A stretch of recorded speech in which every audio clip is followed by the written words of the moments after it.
It is the 31st of May, 2024. This is a day we should mark on our calendars, especially with regards to silver. I'll explain why as we explore.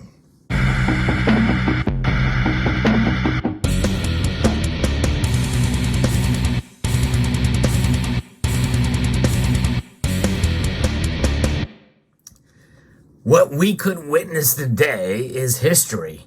History that for the first time in 11 years, we may see silver's price close over $30 an ounce.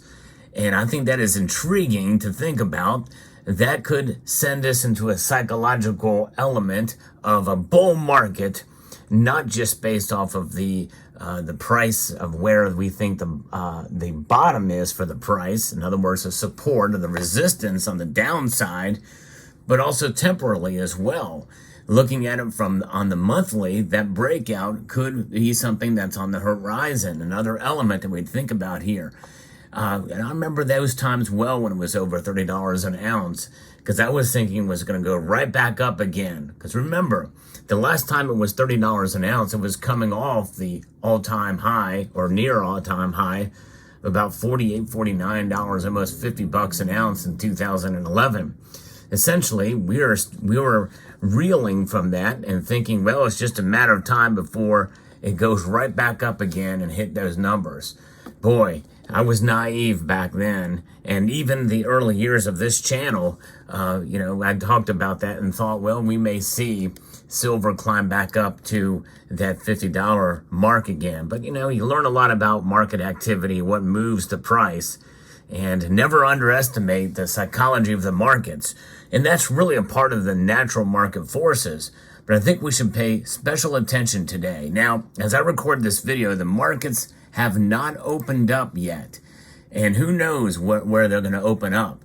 But yesterday, silver took a pretty big beating. It fell 2.45%, down 78 cents to down to $31.21. So we still have some wiggle room, $1.21 in the ask price until it hits below $30. Now, yesterday's trading, we did see silver did fall for a brief amount of time to below $31 an ounce at $30.95. But that was very brief, and it did stay above 32 for a while as well.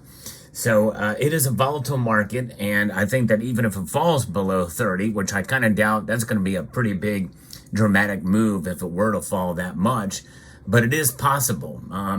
And corrections are normal and healthy, and this very well could be the case that we see that. But when you think about what this month looked like, it would be marginal at best, but it would be a negative impact if it does fall below $30 an ounce. I think it's going to stay above 30. I think 30 is really kind of the number, the magic number that I think about as being the support that we've been looking for. It's a strong psychological number in our heads and for the markets, and I think that is what is going to be bolstering the price and to head us into what potentially could be a continual rally or breakout above this level. So that's why I think today is going to be so important as we end out the month of May. May has, since March, by the way, we have seen silver climb dramatically. And well above 30% on average since the beginning of the year. In March especially, we saw this kind of move up, and really we've not seen it slow down a whole lot since then, other than several days like what we had yesterday. So, but it is an important thing, and I think it's worth noting as we continue to watch silver. It's been an exciting year for silver. But I'm finding more and more folks, and I'm really encouraged to hear the comments from folks that say, hey, it doesn't matter if the price goes down or goes up, I'm holding on to my silver. And I think that is the message that I want to send out to all of you. Anybody can, and I do as well, speculate on where the markets are going to go, but that's really all it is. It's just guessing when it's all said and done, educated or otherwise. But even educated guesses can be wrong. But if we could hold on to $30 for the month of May, that'll be the first time in 11 years This is pointed out by the Happy Hawaiian, by the way. And I think it is intriguing to see this kind of activity. And it's also interesting to note how people react to these bullish moves for silver's price and also these pullbacks, and it's just something that we have to pay attention to and understand is going to happen. Now, I think as we move into the summer months, you've heard me talk about the summer doldrums, and we very well could see that. But keep in mind, we have things that could certainly offset that. And I want to talk about that now for the summer months.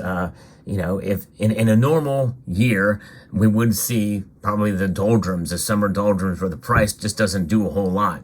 And what does really that mean? It does not necessarily mean that silver falls below a certain level and keeps falling. It just means that the market is just kind of stagnant, not much movement at all. But this year, I think it's very, very different. We have geopolitics that could just excite the markets and pretty dramatically and fairly quickly. What do we have going on? Well, we still have the situation in Gaza, particularly in Rafah right now is where the focus is. And we also have what's going on with Russia and Ukraine. And there is developments that are happening there, although it really is kind of baked in. There has been some developments in that world that some people feel could lead to World War III if some of the things happen that are given permission for Ukraine. In other words, the strike inside of Russian territory, permission granted to do that. And then there's other situations that are going on with China and Taiwan. I think that's going to be a biggie because there has been a lot of buildup around the island of Taiwan right now. And so we'll see how that plays. And I think that if there is an attack on Taiwan, I think that's going to move probably the silver markets quicker and faster than any of the other two things have before. In other words, Russia and Israel right now. So we have that to contend with. But more importantly now, we are now the first day after digesting the latest in domestic politics. And it's really what it is about, because it's not about the law. It's not about jurisprudence. It is about politics. And it's about a kangaroo court that has found Trump guilty on 34 counts with sentencing to occur on July the 11th. That's going to be a big date. And believe it or not, I know it's domestic politics, but if for some reason he gets put in prison or jail, who knows what it can do to the markets in general and to precious metals. We've never been in this situation in this country.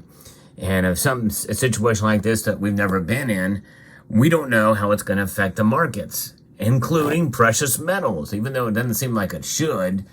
You might be surprised. So there's a lot going on. There's a lot going on in the world, geopolitically, domestically, and all kinds of things. So I think really all of these things are probably bullish for silver. I really do. And so as we continue to track events and keep track of where we are at, and we also have other situations going on with the economy here in the United States, debt, not only debt that our nation holds, but individuals hold in this country. It's through the roof. It's insane. And all of that comes and plays a role in everything and in the markets, and certainly with silver in particular. People are still going to be buying things, but maybe less. And does that mean it's going to maybe push back against some of the bullish sentiment with silver? If people are buying less, and I'm not just talking about bullion. We know that those sales are down. People are not buying as much bullion these days. But what about electronics that require silver? Those things, the less of that stuff that's being bought means less demand for silver. Less demand for silver is going to mean probably cheaper prices in the long run. But again, the psychology of the market sometimes moves in tandem with or in contradictory to what natural indicators would tend to lend towards whether or not silver will go up or down. And they have the other indicators that I've talked about recently in the technical world, and relative strength indicator, RSI. We'll see how that plays. Keep a track on that. Is it overbought or oversold? A lot of different factors at play here. But today is a day to watch. We'll see how the day ends. We'll see where silver rests at the end of the day and the end of the month of May 2024. Let me know what your thoughts are. Do you think it's a big deal or not if silver maintains $30 plus by the end of the day? I'd like to extend a multitude of gratitude to each and every one of you for taking the time to watch this video. And I want to encourage you to please rate, share, comment, and subscribe.